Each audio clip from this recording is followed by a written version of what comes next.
하나님의 말씀 함께 보도록 하겠습니다. 다니엘서 강의 16번째 시간인데요.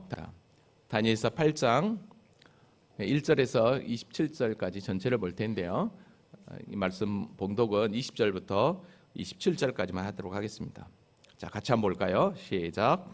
내가 본 바 두 뿔 가진 숙량은 곧 메대와 바사 왕들이요, 털이 많은 순념소는 곧 헬라 왕이요, 그의 두 눈 사이에 있는 큰 뿔은 곧 그 첫째 왕이요, 이 뿔이 꺾이고 그 대신에 네 뿔이 났은즉 그 나라 가운데에서 네 나라가 일어나되 그의 권세만 못하니라. 이 네 나라 마지막 때에 반역자들이 가득할 즈음에 한 왕이 일어나리니 그 얼굴은 뻔뻔하며 소금수에 능하며 그 권세가 강할 것이나 자기의 힘으로 말미암은 것이 아니며 그가 장차 놀랍게 파괴 행위를 하고 자의로 행하여 형통하며 강한 자들과 거룩한 백성을 멸하리라. 그가 꾀를 베풀어 제 손으로 속임수를 행하고 마음에 스스로 큰 체하며 또 평화로운 때에 많은 무리를 멸하며 또 스스로 서서 만왕의 왕을 대적할 것이나 그가 사람의 손으로 말미암지 아니하고 깨지리라. 이미 말한 바 주 야에 대한 환상은 확실하니 너는 그 환상을 간직하라. 이는 여러 날 후의 일임이라 하더라. 이에 나 다니엘이 지쳐서 여러 날 앓다가 일어나서 왕의 일을 보았느니라. 내가 그 환상으로 말미암아 놀랐고 그 뜻을 깨닫는 사람도 없었느니라. 하나님은 살아계십니다. 살아계신 하나님은 변함없는 사랑과 은혜로 우리와 늘 함께 하시는 하나님이신 줄로 믿습니다. 자, 우리는 지금 계속해서 다니엘서를 함께 공부하고 있습니다. 특별히 다니엘서 후반부를 우리가 공부하면서 하나님의 묵시, 하나님의 계시를 함께 살펴보고 있습니다. 우린 지난 시간 7장에서 바다에서 올라온 네 짐승의 환상을 공부했었습니다. 특별히 사자로 대변되는 짐승은 바벨론이었고, 곰으로 나타나는 짐승은 메데파사를 상징했고, 표범으로 나타나는 짐승은 헬라 제국을 상징했습니다. 그다음에 10뿔 짐승은 로마와 그 다음 세대를 이야기했었죠. 그러나 7장에서는 이렇게 짐승으로 나타나는 제국들의 역사를 이야기하면서 결국은 세상의 종말, 그다음에 심판, 그러나 영원한 하나님의 나라가 있다는 것을 7장에서 우리가 분명하게 확인했었습니다. 오늘 8장도 똑같습니다. 오늘 공부할 8장은 7장은 바벨론으로부터 시작해서 영원한 하나님의 나라까지 전체까지의 역사를 기록하고 있었다고 한다면, 이 8장은 오늘 이제 보고 또 11장에서도 또 똑같은 부분이 또 반복이 되는데, 메데파사로 나타나는 이 순염소, 순양이죠. 그 다음에 헬라 제국으로 나타나는 순염소의 모습으로 또 등장하고 있는 걸 보게 됩니다. 그러면서 또 작은 뿔이 하나 또 등장해요. 그러니까 오늘 본문의 배경은 역사적으로 보면 메데파사와 그 다음에 헬라 제국 이후에 네 나라로 나눠지는 그 현상 가운데서 어떤 역사가 일어났는가, 이게 지금 사실 예수님이 오시기 전 말라기와 함께 마지막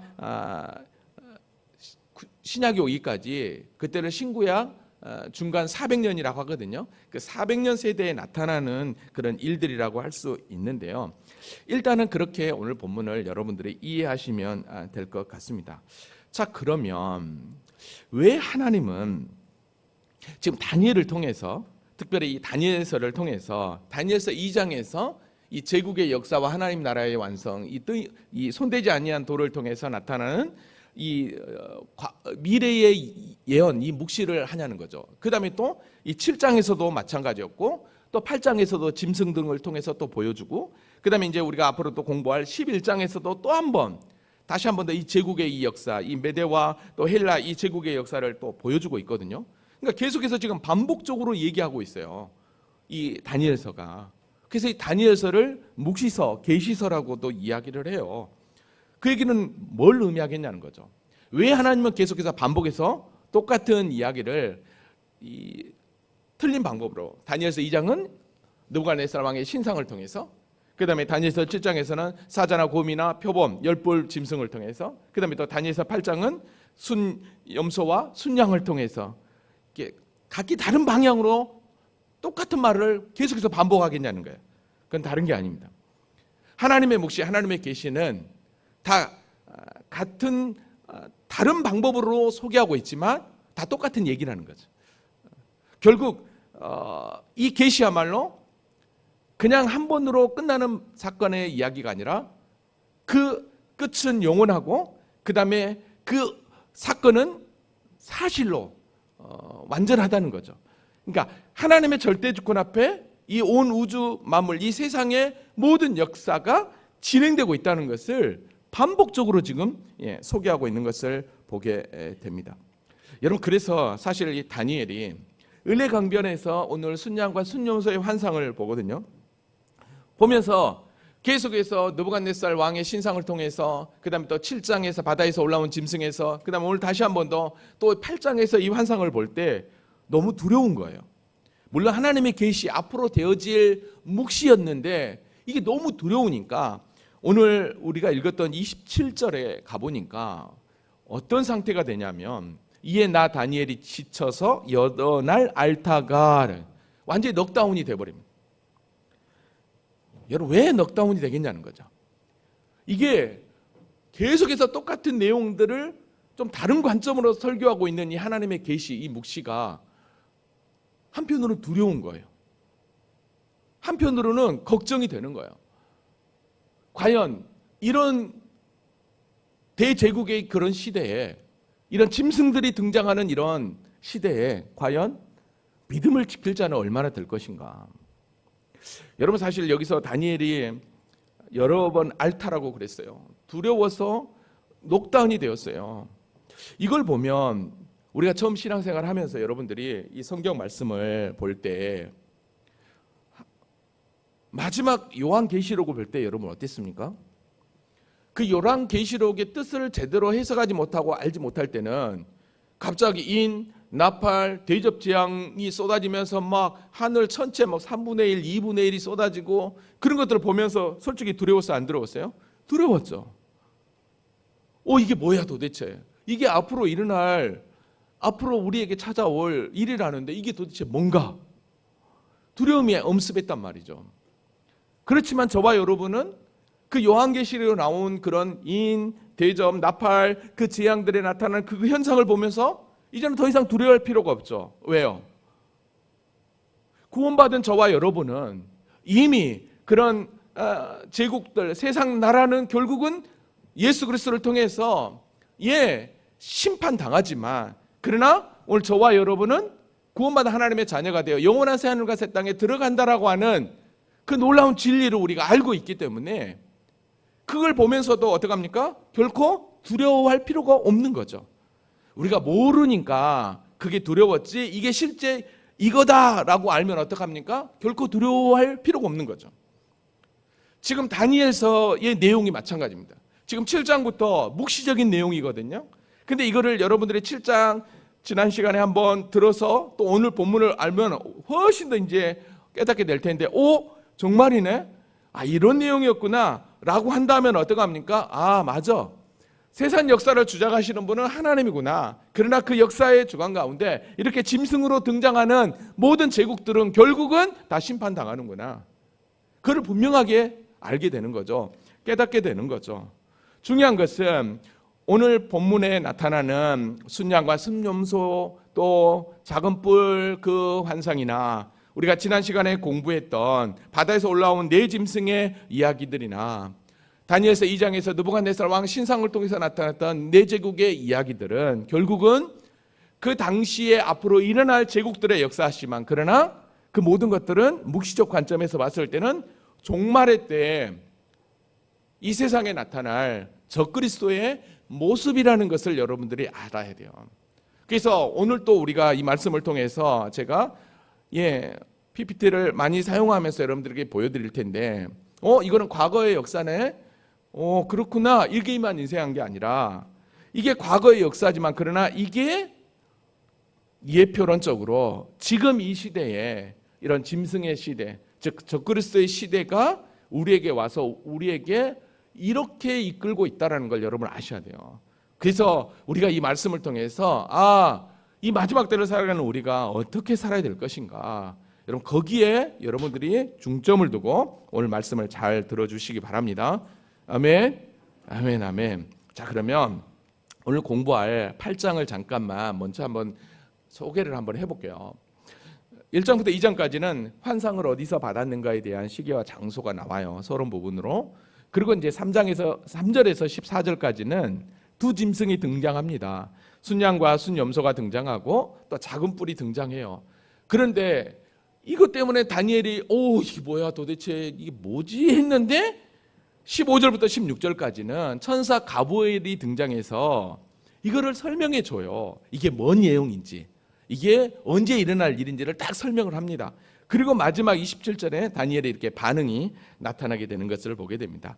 자, 제가 오늘 본문도 지난주처럼 좀 왔다 갔다, 왜냐하면 그 내용이 뭔지를 가브리엘 천사가 설명을 하고 있거든요. 그러니까 좀 왔다 갔다 하면서 제가 여러분들에게 지난 시간 말씀드렸던 7장 내용과 함께 한번 소개를 한번 해보도록 하겠습니다. 자, 그러면 오늘 본문 한번 들어가 볼까요? 자, 8장 1절 다 같이 한번 읽어보겠습니다. 자, 시작.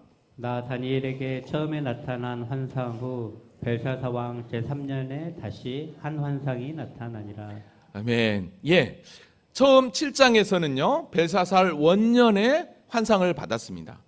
그리고 나서 1년에 받은 거죠. 그러니까 지금 어떡합니까? 처음 환상을 받고는 3년이라고 하니까 3년이 지나니까 2년이 지나서 지금 어떡합니까? 지금 다시 환상을 받은 것입니다. 자, 그러면 이 환상을 어디서 받았느냐? 2절에 보니까 내가 환상을 보았을 때, 즉 하나님의 계시를 보았을 때 내가 그것을 볼 때 내 몸은 엘람 지방 수산성에 있고, 여기 수산성에 있었다는 거예요, 몸은. 근데 내가 환상을 보기는 을레 강변에서, 그러니까 수산성에서 떨어진 을레 강변에서 환상을 본 거예요. 그러니까 몸은 있는데 환상 가운데는 을레 강변에서, 그러니까 바로 이거죠. 우리가 지난 시간에도 잠깐 확인했지만 에스겔이 바벨론 땅에 이렇게 있었지만 에스겔서 8장에 보면 장로들이 찾아오거든요. 도대체 우리가 뭔 죄를 졌냐, 도대체 왜 우리가 이렇게 포로로 끌려올 수밖에 없는 상황이 되었느냐라고 했을 때, 이 에스겔을 어떻게 합니까? 머리털 한 점을 잡아서 영으로 어디까지? 예루살렘으로 쭉 데려가 가지고 있는 거예요. 그래서 그 예루살렘에서 자행하고 있는 죄악을 다 보여주고 있단 말이죠.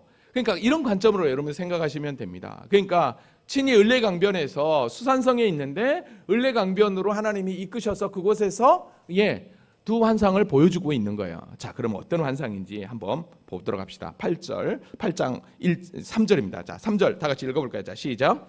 내가 눈을 들어본즉 강가에 두 뿔 가진 순양이 섰는데 그 두 뿔이 다 길었으며 그중 한 뿔은 다른 뿔보다 길었고 그 긴 것은 나중에 난 것이더라. 자, 두 뿔 가진 순양을 본 거예요. 근데 한 뿔이 더 길었다고 이야기를 해요. 자, 그러면 이 도대체 두 뿔 가진 순양은 누군가 하는 거예요. 자, 가브리엘 천사의 해석으로 가도록 하겠습니다. 20절로 가볼게요. 내가 본 바 두 뿔 가진 순양은 곧 뭐래요? 메대와 바사 왕들이라는 거예요. 그러니까 메대 제국을 이야기하고 있는 거죠.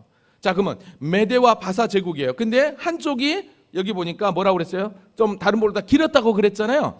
자, 길었다고 하는 것은 뭐냐면 이 메대 제국이 원래 여기에 보면 이쪽이 바사, 여기 정도가 메대였는데 이 메대 파사 고레스 왕이 이 메대 제국을 다 먹어버린 거예요. 바로 그걸 의미하고 있는 거예요. 자, 보세요.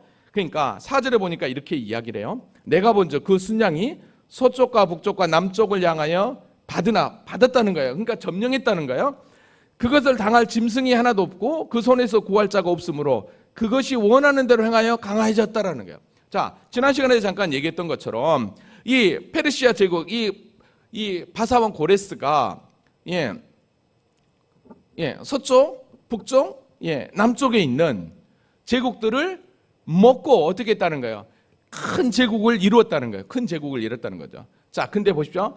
이 큰 세 지역을 먹고 큰 제국을 이뤘다고 하는 이 표현을 우리가 7장에서는 뭘로 봤었냐면 고음으로 나타나면서 새 갈빗대를 물었다라는 표현으로 표현하고 있었어요. 메대 제국, 메데파사 즉 페르시아 제국이, 그죠?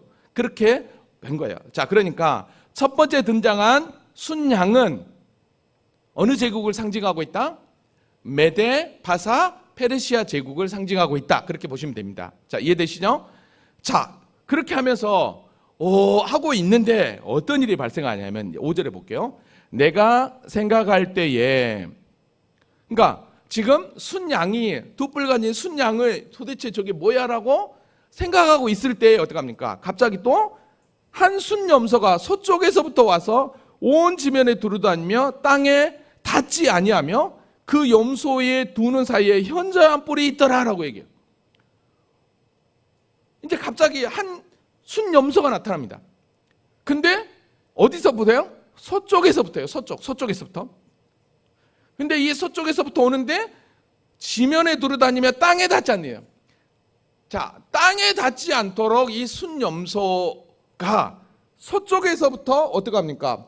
쭉 점령해 오는데 이 두 염소의 두 눈 사이에 현저한 뿔이, 그러니까 아주 큰 뿔이 있었어요. 자, 가브리엘 천사의 해석으로 가볼게요. 21절 보니까 뭐라고 얘기합니까? 털이 많은 이 순염소는 곧 헬라 왕이요 그 두 눈 사이에 있는 큰 뿔은 곧 그 첫째 왕이다라고 얘기합니다. 그러니까 여러분 보십시오. 헬라 제국은 메데파사를, 페르시아를 점령한 그 다음 제국이 헬라 제국인데 그 헬라 제국의 첫 번째 왕이 누구예요? 바로 알렉산더 대왕이었습니다. 그러니까 여기서 이야기하는 큰 뿔은 그 첫째 왕은, 그 다음에 현저한 뿔은 그 누구다? 첫 번째 왕인 알렉산더 대왕이었습니다. 이거를 우리는 다니엘서 7장 6절에서 표범으로 보았습니다. 표범이 그랬죠? 표범은 엄청 빠르잖아요. 그러니까 이 알렉산더 대왕이 메데파사 이 근동 지역을 딱 점령하는 게 어마어마한 빠른 속도로 점령을 해버립니다. 근데 여기 보면 날개 넷이 있고 그 짐승 머리 넷이 있다라고 하는 거 있는데 이건 좀 이따 볼게요. 자, 표범같이 빨리 먹는 거예요. 그러니까 여러분 보세요. 이 알렉산더 대왕이요 어느 정도였냐면 20세에 이 마케도니아 이 지역, 여기서부터 시작해서 이쪽 서쪽이죠. 여기서 말하면 서쪽이잖아요. 여기서부터 시작해서 여기 인도 제국까지, 그러니까 메데파사가 먹지 않았던 인도 제국까지 완전히 그냥 장악을 하는데 그게 어마어마하게 빠르게 불과 한 십몇 년 사이에 이루어져 버린 거예요. 그 정도로 급속하게 어떻게 합니까? 이 순염소로 나오는 이 헬라의 알렉산더 대왕이 그렇게 승리를 하게 됩니다. 자, 얼마나 어떻게 이 순염소가, 뿔 하나 달린 이 순염소가 이 메데파사를 먹느냐, 그게 이제 6절에 나옵니다. 자, 보세요. 6절 볼게요. 그것이 두 뿔 가진 순양, 이게 뭐예요? 두 뿔 가진 순양은 메데파사 페르시라고 그랬어요. 내가 본 강가에 섰던 양에게로 나아가되 분노한 힘으로 그것에게 달려가더니 그랬어요. 그러니까 분노하게, 그러니까 완전히 그냥 어떡합니까? 이 헬라가 메데파사 페르시아를 막 그냥 급하게 먹는 거예요. 자, 7절. 내가 본즉 그것이 순양에게 가까이 나아가서 더욱 성내어 그 순양을 쳐서 두 뿔을 꺾으나. 자, 두 뿔을 꺾었다는 거 뭐예요? 메데파사를 이겼다는 거예요. 페르시아를 이겼다는 거예요. 그렇지만 어떡합니까? 이 순양 뭐예요? 헬라 제국이에요. 순양에게는 그것을 대적할 힘이 없으므로. 이거 메데파사죠. 메데파사는 이 헬라 제국 알렉산더에게 대항할 힘이 없으므로 그것이 순양을 땅에 엎드러뜨리고 질밟았으나 순양을 그 손에서 벗어나게 할 자가 없었더라. 도와줄 자가 없는 거예요. 그러니까 얼마나 이 순염소로 등장하는 헬라 제국이 메데파사 페르시아를 완전히 그냥 꺾어버리는, 그래서 삼켜버리는 그 현상을 여기서 본 것입니다. 자, 그러면서 여러분 보십시오. 자, 8절 봐볼게요.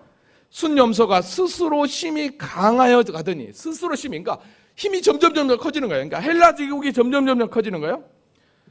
강성할 때, 근데 문제는 잘 보십시오. 점점 커가는데 어떤 일이 생기냐면, 강성할 때 그 큰 뿔이 꺾이고 그랬어요. 큰 뿔이 꺾였다는 것은 헬라의 알렉산더 대왕이 죽었다는 거예요. 그리고 나서 그 대신에 현저한 뿔 넷이 하늘 사방으로 했더라. 그러니까 헬라의 이 알렉산더 대왕이 죽고 난 이후에 어떤 일이 발생하냐면 후계자를 두지 않고 죽어버려요. 그러니까 어마어마한 큰 제국을 다스리려고 네 명의 장군들이 나라를 세우게 됩니다. 자, 이 헬라가 그렇게 급하게 먹은 걸 아까 다니엘서 6장에서는 표범으로 이야기를 했어요. 그래서 내 머리라고 그랬거든요. 자, 어떻게 이 헬라 제국이 내 제국의 알렉산더 대왕의 장군들이 점령하냐면 여기를 셀루쿠스 장군이 점령을 하고 이집트와 예루살렘을 프톨레미 장군이 점령을 하게 되고 저쪽 마케도니아 쪽을 카산드로스, 그 다음에 리시마쿠스가 네 지역을 점령하게 됩니다. 자, 그러니까 여러분 보십시오. 여기 아까 여기서 보면, 자, 여기서 보면 네 머리가 있다고 그랬죠. 그 다음에 또 뿔이 꺾이고 뿔이 넷이 된다고 그랬죠. 그러니까 헬라 제국이 나중에 네 개가 된다라는 거예요. 이렇게 네 개가 된다라는 거예요. 근데 이거를 가브리엘 천사가 똑같이 해석을 해요. 자, 보세요. 22절로 가볼게요. 이 뿔이 꺾이고, 자, 뭐예요? 이 뿔이 꺾였다는 건 알렉산더 대왕이 죽고 대신에 네 뿔이 났은즉, 좀 전에 이 네 뿔, 이 네 장군들 등장을 이야기해요. 났은즉 그 나라 가운데 네 나라가 일어나되 그 권세만 못하더라. 그렇죠? 이 네 나라가 이 알렉산더 대왕보다는 못하죠. 왜냐하면 그 알렉산더 대왕이 다 점령을 했는데 네 장군들이 나라 가졌으니까 첫 번째 알렉산더 대왕보다는 더 못한 권세를 가지고 있는 거죠. 자, 근데 문제는 여기서 이제 또 어떤 일이 발생하냐면 보십시오. 다시 9절로 가볼게요. 그 중에 한 뿔에서, 자, 그 중에 한 뿔, 이게 그러니까 네 명이 여기에요. 여기 보면 이 네 뿔에서 한 뿔에서 작은 뿔 하나가 나서 남쪽과 동쪽과 영화로운 땅을 향하여 심히 커지더니라고요. 그럼 여기서 이 한 뿔은 어디를 의미하냐면 바로 이 셀루쿠스 왕조, 이 장군이 다스리는 곳이에요.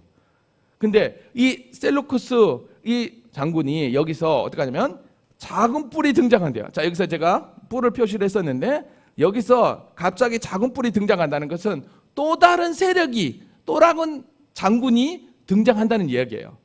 또 다른 한 사람이 등장하면서 어떻게 하냐면 남쪽과 동쪽과 영원한 땅을 향해 힘이 커졌더라. 그러니까 이 셀루쿠스 여기 왕조에서 이 한 뿔이 등장하면서, 한 세력이 등장하면서 어디 가냐면 여기 남쪽, 그 다음에 이쪽 동쪽, 그 다음에 영화로운 땅은 어딜까요? 예루살렘을 영화로운 땅이라고 해요.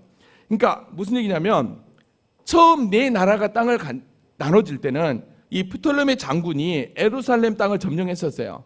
그런데 이 셀루쿠스 이 장군이 점령하는 그곳에서 이 한 작은 뿔이 등장했는데 그 사람이 어떻게 합니까? 이 예루살렘 성도 점령하고 예굽까지도 점령하려고 쭉 펼쳤다라는 거예요. 그게 바로 여기 뭐냐면 9절 내용입니다. 자, 여기까지 잘 따라오세요. 일단 아무튼 가봅시다. 가봐요. 자, 10절 한번 다 같이 한번 읽어보겠습니다. 10절 시작. 그것이 하늘 군대에 미칠 만큼 커져서 그 군대와 별들 중에 몇을 땅에 떨어뜨리고 그것들을 짓밟고. 예, 하늘 군대에 미칠 만큼 커졌다는 그것이 뭐예요? 여기다 작은 뿔 하나예요. 그러니까 이 작은 뿔 하나가 이 셀루쿠스 여기 이 나라에서 작은 뿔 큰 하나의 권세가 나타나는데 이게 남쪽 동쪽 영화로운 땅까지 했는데 그거 어느 정도 하면 하늘 군대, 그러니까 하나님이 이끄는 천군 천사만큼 더 커졌다는 거예요. 그러니까 그 세력이 얼마나 강해졌다는 거예요. 그러면서 뭐라고 하냐면 그 군대와 별들 중에 몇을 땅에 떨어뜨리고 그것을 짓밟고라고 얘기해요. 아, 그럼 이제 우리는 여기서 한 가지를 의문이 생기죠. 자, 보세요. 여기서 지금 네 뿔은 네 나라라고 그랬잖아요. 자, 네 나라가 됐어요. 자, 그러면 여기서 한 뿔은 바로 이 셀루쿠스라고 그랬어요. 근데 이 셀루쿠스 여기 이 장군이 다스리는 이 셀루쿠스 왕조에서 작은 뿔이 하나가 생겼다고 하는 것은 그러면 이 도대체 이 작은 뿔은 누구냐는 거예요. 그죠? 이 작은 뿔은 누구냐는 거예요. 그가 도대체 누구길래 그가 하늘 군대처럼 커지고 그 군대와 별들 중 몇을 땅에 떨어뜨리고, 그러니까 하늘의 군대죠. 별들을 떨어뜨리는 어마어마한 파워를 가진 자였다라는 거예요. 그럼 도대체 이 사람이 누구냐는 거예요. 역사적으로 얘기할 때 이 사람을 누구라고 표현하냐면 안티오코스 4세 에피파네스라고 이야기합니다.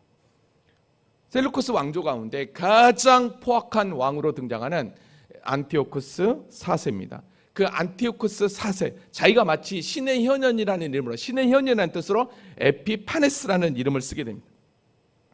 그러니까 그가 완전히 신처럼 되는 거예요. 그래서 그 군대와 별들 몇을 땅에 떨어뜨리고 짓밟았더라고. 그러니까 뭐냐면 하나님 나라 백성 이스라엘 땅을 완전히 짓밟혔다는 거예요. 여기서 안티오쿠스 에피파네스를 잠깐만 다시 한번 살펴보면, 여러분 이 안티오쿠스 4세 이 에피파네스가 처음 이쪽에서 성장해서 예루살렘을 얻고 애굽 쪽으로 이렇게 프톨레미가 가고 있는 애굽 쪽으로 이렇게 점령을 할 때 갑자기 서방 쪽에서 누가 오냐면 로마, 신생 로마가 등장을 합니다. 이게 물론 이제 400년 중간 사이에 나오는 거예요. 신생 로마가 등장하면서 이 이집트 땅을 점령을 못하게 됩니다. 그러니까 이 안티오쿠스 4세 이 에피파네스가 다시 예루살렘으로 돌아옵니다. 예루살렘으로 돌아와 보니까 지금 예루살렘 사람들이 생각할 때 딱 보니까 여기서 셀루쿠스 말고 이 프톨레미 왕, 이 장군이 예루살렘을 다스릴 때는 예루살렘의 어느 정도 율법이라든지 그런 것들을 인정을 했어요.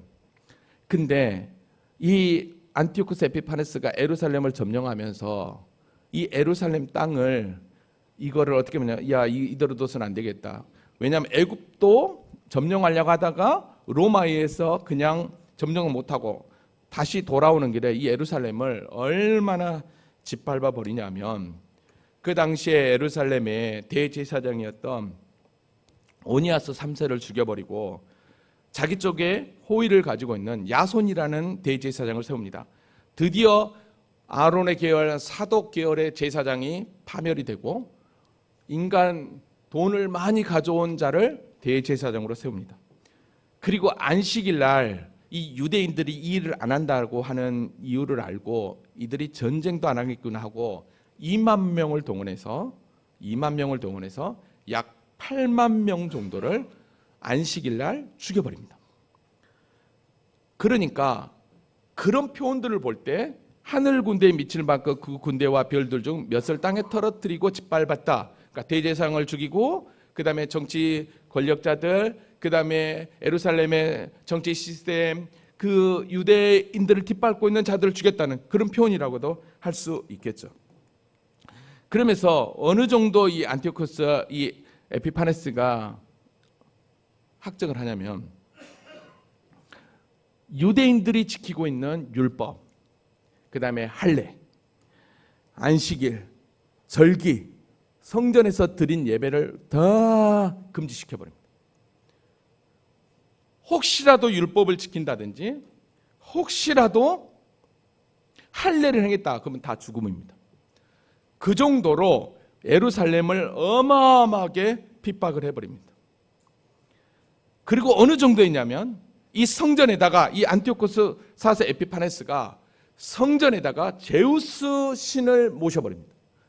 그리고 부정하기로 소문난 돼지 머리를 성전에다 놓고 제사를 드려버립니다. 여러분 이때 유대인들이 어떻게 했냐는 거예요. 그 거룩한 성전이 완전히 짓밟혀버리죠. 자, 이거를 오늘 본문이 뭐라고 표현하냐면 11절부터 12절 볼게요. 또 스스로 높아져서 군대의 주제에 대적하며, 하나님을 대적한 거예요. 성전을 대적한 거죠. 그에게 매일 드리는 제사를 없애버렸고, 그죠? 좀 전에 그 얘기했죠. 성소를 헐어버렸어요. 이 성소를 헐었다는 것은 성전에 드리는 제사, 그 다음에 제우스 신을 하고 돼지 머리를 드렸다는 그 표현인 거예요. 헐어버리며 그의 악으로 말미암아 백성이 매일 드리는 제사가 넘긴 바 되었고, 그것이 또 진리를 땅에 던지며 자의로 행하여 형통하였다. 자기 마음대로 그냥 하나님의 율법을 완전히 땅에 떨어뜨리면서 자기 마음대로 해버린 거예요. 지금 누가 그랬다는가요? 안티오쿠스 에피파네스가, 셀루쿠스 그 왕조 가운데 한 사람이 나타나죠. 외경에 의하면 율법을 지키다가 율법을 보다가 걸리면 완전히 이거는 이루 말할 수 없는 학대를 받았다고 합니다. 자, 이거를 다니엘, 이 미가엘 천사는 어떻게 해석하나 가봅시다. 23절로 가볼게요. 이 네 나라 마지막 때에 반역자들이 가득한 즈음에 그랬어요. 자, 근데 지금 계속해서 아까 순양, 그 다음에 순염소, 그 다음에 거기서 한 뿔 작은 뿔 그렇게 나왔잖아요. 그렇게 했는데 그거를 뭐라고 얘기하냐면 이 마지막 때라는 표현을 써요. 자, 여기서 반역자들이 가져갈 즈음에 한 왕이 일어나리니, 자, 이게 한 왕은 좀 전에 얘기했던 안티오코스 4세 에피파네스예요. 그 얼굴은 뻔뻔하여 속임수에 능하고 그 권세가 강할 것이나 자기 힘으로 말미암는 것이 아니며, 자 보세요. 속임수에 강하고, 잘 보세요. 얼굴이 뻔뻔해요. 지금 완전히 성전을 짓밟고 있잖아요. 속임수에 여기서 강하다고 그랬어요. 그러면서 또 뭐라고 하냐면 그 권세가 강한다고 했는데 문제는 이거예요. 잘 들으세요. 자기 힘으로 말미암은 것이 아니며 그래요. 자기 힘이 아니었다는 거예요. 그러니까 안티오코스 4세가, 즉 에피파네스가 예루살렘 성전을 완전히 짓밟고 율법과 제사를 금지시키고 그 한 모든 것들은 뭐예요? 자기 힘이 아니라는 거예요. 그가 장차 놀랍게 파괴 행위를 하고 자의로 행하여 형통하며 강한 자들과 거룩한 백성을 멸하리라. 자, 중요한 것은 자기 힘으로 말미암지 않고 누구의 힘을 얻고 있다는 거예요. 도대체 그러면 누구의 힘이겠냐는 거예요. 누구의 힘을 얻고 그 거룩한 나라 백성들을 짓밟고 있겠냐는 거예요. 그게 바로 사단입니다. 사단의 힘을 얻어서 그렇게 거룩한 하나님의 백성들을 짓밟은 거예요. 여러분, 이걸 어디서 알 수 있냐면 우리가 다니엘서 7장에 있는 네 짐승, 사자, 곰, 표범, 열불 짐승이 나왔잖아요. 7장에서 지난 시간에. 근데 이거를 계시록 13장에서 한 짐승으로 보았죠. 한 짐승으로 나타났어요. 다시 계시록 13장 1절 보세요. 또 내가 보니 바다에서 한 짐승이 나오는데 뿔이 열이요. 자, 열뿔이죠. 그 다음에 그 뿔에 열 왕관이 있고 그 머리엔 신성 모독이 있는데 그 내가 본 짐승은 표범 비슷하고 발은 곰 비슷하고 입은 사자 입 같고 그랬어요. 자, 그럼 뭐예요? 이게 바로 지금 다니엘서 7장에 나와 있는 짐승이죠. 근데 뭐라고 그래요? 이 짐승한테 용이 누구예요? 사단이에요. 마귀가 자기의 능력과 보다 큰 권세를 그에게 주었다는 거예요. 그러니까 결국은 무엇입니까? 세상 나라에 크게 나타나는 제국들의 모습은 다 사단이 우리를 넘어뜨리기 위한, 결국은 종말의 시대에 나타나는 적그리스도의 모습이었던 거죠. 그러니까 오늘 본문에 등장하는, 그러니까 한 뿔이 나와서 그렇게 예루살렘을 짓밟고 성전을 모독하고 한 이 모든 것들은 다 누구의 작품인가요? 뒤에서 사단이 조종하여서 하나님의 백성들을 무너뜨리려고 하는 엄청난 환란이었다는 거죠. 엄청난 핍박이었다는 거예요. 여러분 보세요. 왜 그러냐면 오늘 보면 다시 25절을 가보면 이렇게 얘기해요. 그가 깨를 베풀어 제 손으로 속임을 행하. 이거 뭐예요? 완전히 사단이 하는 거잖아요. 마음에 스스로 큰 채하며 평화로울 때 많은 무리를 멸하며 스스로 서서 만왕의 왕을 대적할 것이나. 스스로 서서, 스스로 쓴다는 건 뭐예요? 자기 스스로 하나님을 대적하는 거예요. 그게 사단이잖아요. 여러분 요한복음 8장 14절에 뭐라고 얘기합니까? 너희는 너희 아비 마귀에게서 났으니 너희 아비는 욕심대로 너희도 행하고자 하느니라. 그는 처음부터 살인한 자여 진리가 그 속에 없으므로 진리에 서지 못하고 거짓말을 말할 때마다 제 것으로 말하느니 이는 그가 거짓말쟁이요 거짓의 아비가 되었습니다. 정확하게 제국으로 나타나는, 짐승들로 나타나는 그런 모든 것들은 다 사단의 조종에 의해서 하나님의 택함받은 백성들을 무너뜨리려고 하는, 그러나 중요한 것은 그 사단도 하나님의 절대 주권 앞에 있다라는 거예요. 제국의 역사도 다 하나님의 절대 주권 앞에 이 앞으로 되어질 일을 얘기하고 있는 거잖아요. 되어질 일을 얘기하고 있는 거잖아요. 여러분 그러니까 얼마나 대단한지 몰라요. 여러분이 다시 한 번 더 이 안티오코스 4세 에피파네스를 보면 이 에피파네스가 신의 현현이라는 뜻이었어요. 여기 보면 이제 제우스, 성전에 제우스 신을 세우는 그런 모습이거든요. 사람들이 얼마나 이 에피파네스가 변덕쟁이였는지 아주 그냥 미친 사람이라는 이름으로 에피마네스라고 이름을 불렀대요. 에피마네스. 그게 미친 사람이에요. 저 사람 미쳤다는 거예요. 근데 사실 신구약 400년 이 중간사에 이 역사 가운데 잠깐 살펴보면 이렇게 성전이 모독이 되고 그렇게 예루살렘 백성들이, 이스라엘 백성들이 무시당할 때, 그 다음에 율법이 전혀 시행되지 않잖아요. 이런 상황 가운데서 보수파 유대인들이 유대인처럼 살자라고 하면서 어떤 운동이 시작되냐면 바로 하시딤 운동이 시작이 됩니다. 물론 나중에 이제 제가 이 중간사 다시 한 번 더 설명드릴게요. 이때부터 바리새인들이 등장을 합니다. 그리고 여기서부터 율법을 더 연구하자 하면서 이때부터 여러분 요한복음에 나오는 장로의 유전, 그다음에 우리가 잘 알고 있는 탈무드 같은 게 여기서부터 등장하게 됩니다. 그리고 서기관이 여기서부터 등장하게 됩니다. 이렇게 하시딤 운동, 유대인처럼 살려고 하자. 이거 도저히 안티오코스 에피파네스의 학정에 우리는 살 수 없다. 그런 상황 가운데서 민중 봉기가 일어나는데 이때 언약과 율법에 열심히 했던 제사장 가문에 있는 이 마따디아라고 하는, 즉 한 사람, 이 사람이 혁명을 일으키는데 그게 바로 뭐냐면 유다 마카비입니다. 유다 마카비라고 하는 사람이 혁명을 일으켜서 이 안티오코스 4세의 세력을 몰아내게 됩니다. 그리고 나서 드디어 유다가 해방을 하게 됩니다. 그 해방을 하면서 가장 먼저 한 일이 뭐냐면 예루살렘 성전이 제우스 신으로 또 우상으로 물든 그곳을 청소를 하게 됩니다. 그게 바로 요한복음 7장에 나와 있는 수전절입니다. 지금도 유대인들이 지키는 12월 25일 한우카입니다. 빛의 축제. 잃어버렸던 빛을 다시 되찾았다라고. 이게 바로 이 안티오코스 4세와 함께 연결되는 이야기라고 할 수 있습니다. 그리고 이 마카비 이 혁명 이후에 그 후계자들이 유다를 100년 동안 다스리는데 그게 바로 뭐냐면 하스모니안 왕조라고 할 수 있습니다. 자, 이 부분은 나중에 제가 또 설명을 드리고요. 자, 지금까지 그런 환상을 본 거예요. 자, 그러니까 13절에 내가 들은즉 한 거룩한 이가 말하더니, 한 거룩한 이가 말했는데 뭐라고 얘기했냐면 다른 거룩한 이가 그 말하는 이에게 묻되 환상에 나타난 바 매일 드리는 제사와 망하게 되는 죄악에 대한 일과 송소와 백성이 내준 바 되어 짓밟힐 일이 어느 때까지 이를 거라고요. 한 천사가 그 옆에 있는 천사에게 이야기하는 거, 묻는 거예요. 지금 매일 드리는 제사와 망하게 되는 죄악에 대한 일과 송소와 백성이 준비된 바 짓밟힐, 자, 그동안 그렇게 한 뿔로 말미암아 그렇게 짓밟힐 일이 언제까지까라고 얘기하는 거. 언제까지 이렇게 되냐는 거. 언제까지. 그러니까 한 천사가 이렇게 얘기하는 거예요. 언제래요? 그가 내게 이르되 2300주야. 2300주야가, 자, 2300주야는 밤낮이잖아요. 그러니까 이걸 말하면 6년 4개월이에요. 6년 4개월이 지나고 나서는 어떡합니까? 그때에 송소가 정결하게 되리라 라고 얘기해요.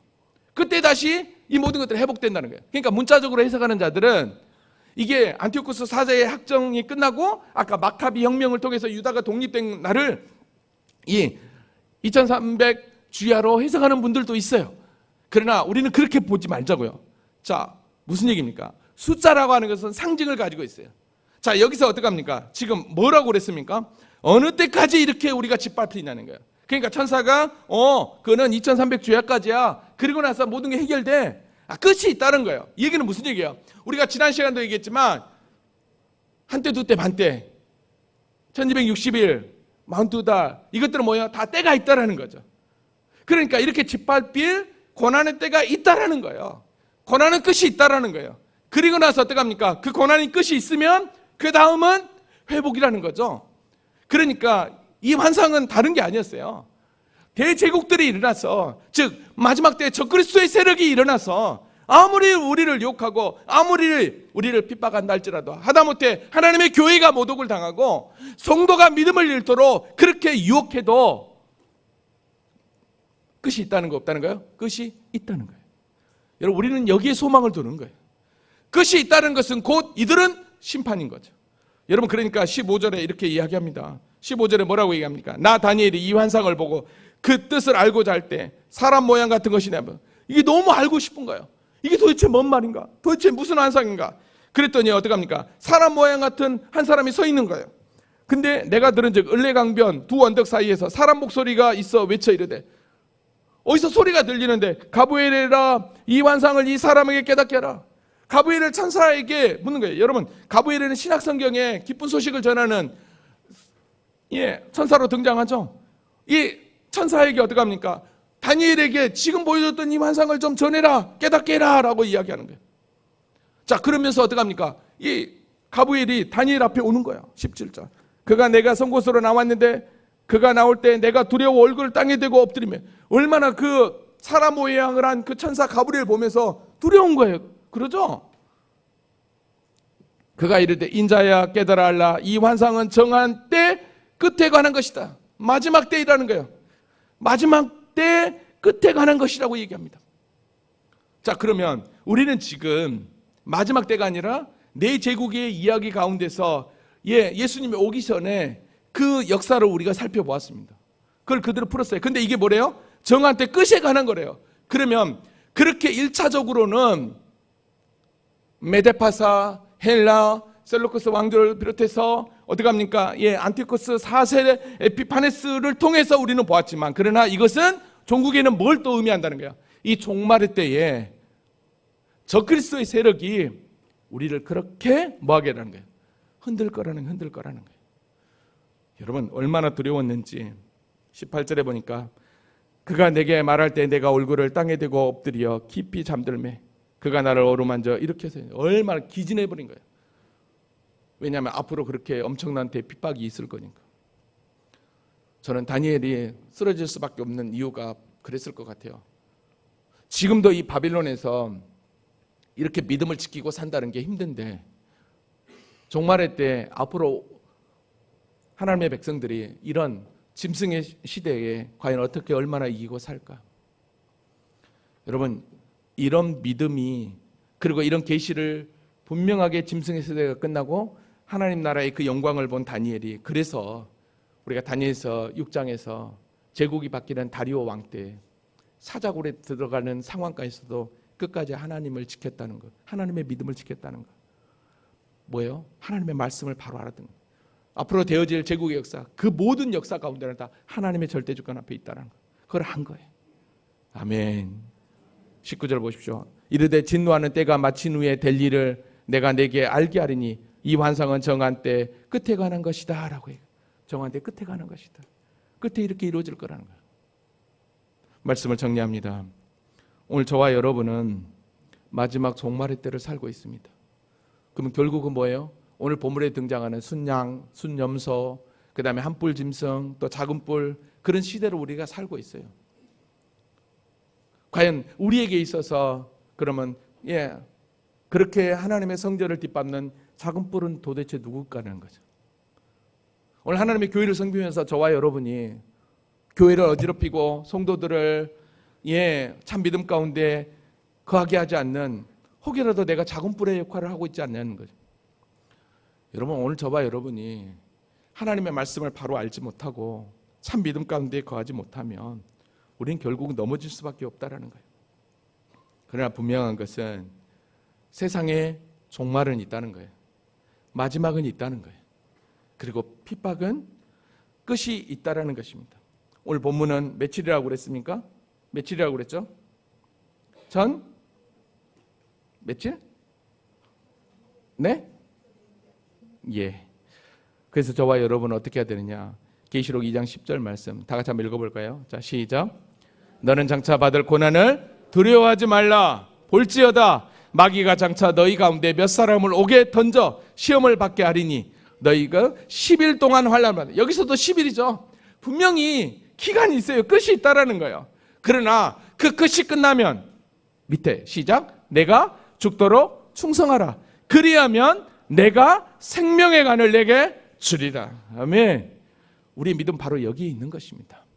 지금 당장 내 삶이 힘들고 어려워도 그러나 끝까지 나를 향한 주님의 그 사랑, 그 다음에 나를 향해 예수까지, 당신의 아들까지 우리에게 주신 그 하나님의 그 사랑을 기대하면서 오늘 저와 여러분의 믿음이 아무리 흔들리고 내 삶 가운데 그 어떤 고난이 온다 할지라도 분명히 정한 때, 정한 시간이 있고 우리에게 생명의 면류관을 주실 그 주님을 기대하면서, 그리고 이 세상 온 우주 만물은 하나님의 절대 주권 앞에, 특별히 사단도 하나님의 절대 주권 앞에 놓여 있다는 사실을 알고 그 하나님을 끝까지 붙잡는 믿음으로 승리하는 우리 모두가 될 수 있기를 주님의 이름으로 기도합니다.